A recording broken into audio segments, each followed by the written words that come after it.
Hi, my name is Krishna Vijay. I am 31 years old and I have been suffering from the ritualists. It's very hard to sit for a ritual, and the people just make a lot of debates about how to do the ritual, but nobody ever questions why. For example, if you are asked to light a lamp, the discussions would be, at least at my home, the discussion would be like this: should we use a silver lamp, or should we use a bronze lamp? Should we use oil, or should we use ghee? Which brand of oil should we use? Which variety of oil should we use? Can we use cow ghee, or can we use buffalo ghee, or how many wicks should we put? All these things. But the main idea of lighting the lamp, that's missed. And I've been dragged to so many temples and been made to sit through so many rituals, but it's just one mechanical thing over the other, and the discussions are always of the same sort, like lighting the lamp, or if you're putting offering a naivedyam, the question would be, should we offer an apple, or should we offer a banana? Should the banana be peeled, or should the apple be cut? Can we have seeds in it, or should we remove the seeds? And which variety of apple should it be? How big it should be? Uh, what color it should be? But nobody questions why the naivedjan should be done. There was this one incident that happened way back. I think some 5 years ago, there was a Japanese scientist who received a Nobel Prize for discovering the science behind fasting.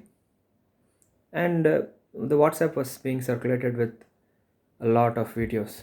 Everybody have been circulating videos all over saying that, this, we Indians have been doing this fasting in our ancient culture. We've been doing this fasting for so long, for so many years we've been doing it, but nobody ever questioned it.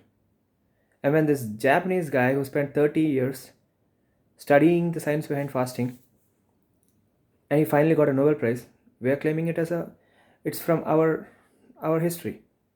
Maybe the culture of fasting has originated from India, and it might have gone to Japan maybe some 100 or maybe 1,000 years ago.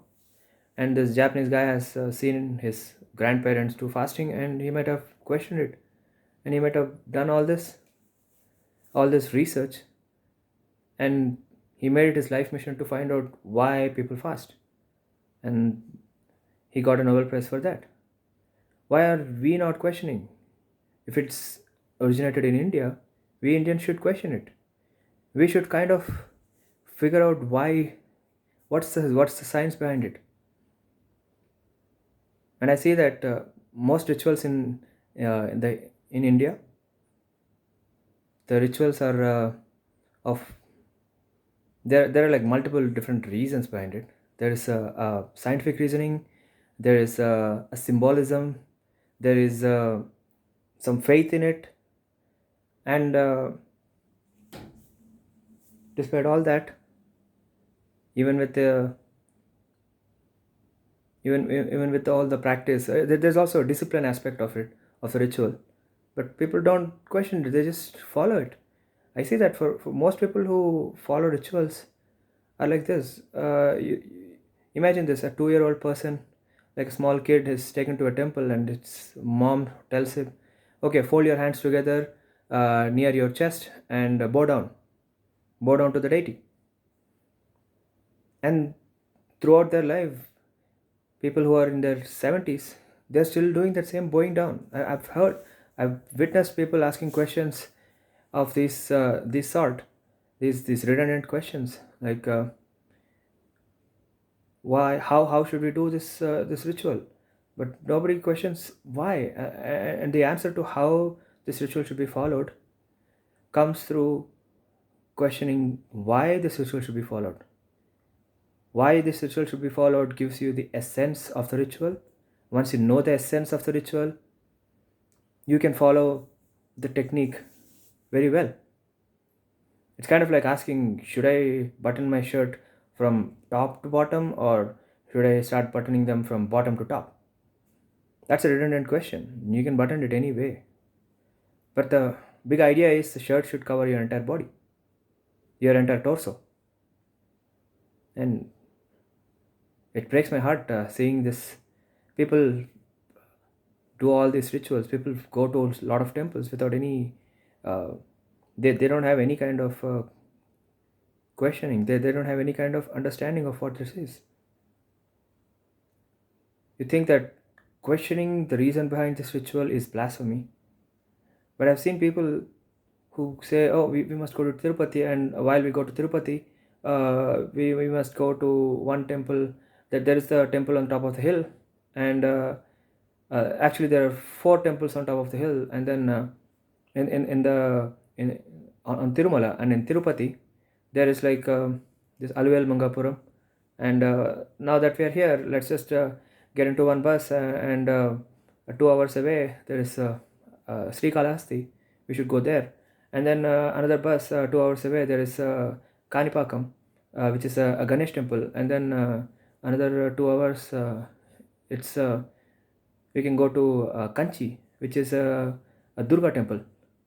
I mean, why should we go to all four temples when we are asking the same thing everywhere? You won't rush to four different restaurants to have dinner. You'll just go to one, have dinner there, and then you're done. Maybe next week when you want to go out to eat, you can go to the next restaurant.